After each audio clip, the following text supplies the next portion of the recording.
So today I'm going to show you what we call the cockpit drill, which is basically getting a few adjustments made for your driving position before you take off on a journey. One of the first things you will do is you will adjust your seating position. So one of the first adjustments is you will hold a little handle here. It could be a different handle in different cars. You hold on to the steering wheel to keep yourself a little bit of an anchor as you move forward and back. And basically you move it so that you can push the clutch in fully and easily without being restricted, and you don't go too near so that your knee isn't hitting the steering wheel either. Another adjustment you can make on your seat is your height.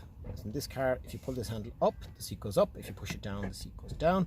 And finally, there's a little roller here, and that will move the back of the seat forward and back. So one of the things also when you hop into the car is make sure that the handbrake is on. Okay. Next thing you'll do is you'll check that all the doors are closed. And the way you might know that is a little light might come on overhead here, or there'll be a little warning light on the dash, and I'll show you a little clip of those in a moment as well. So if any of those are lit up, then check all the doors to make sure they're closed. The next adjustment you can make as well is you can actually adjust the steering wheel. So in most cars there's a little release handle here, and what it does is it lowers the handle, brings it up, it brings it forward or back as well, depending on your height, what you prefer best. You want to be able to see the dash display, so adjust it as what feels most comfy. Sometimes you drive for a little while, you feel it's not right, maybe pull in safely and then adjust again. Okay, you'll learn with time the best way to do it. Next most important thing as well is your headrest height. So the headrest height, we say, should, like, your ears should be kind of at the middle of the headrest, or the top of the headrest should be opposite the top of your head. Okay, and very important to get this right, because if it's up too high, the way you adjust it on different cars, there's a button underneath, sometimes there's a button here. If you was up too high and you were a smaller person, if you're in an impact, your head could maybe bang off some of these parts here, so you want to make sure it's the right height.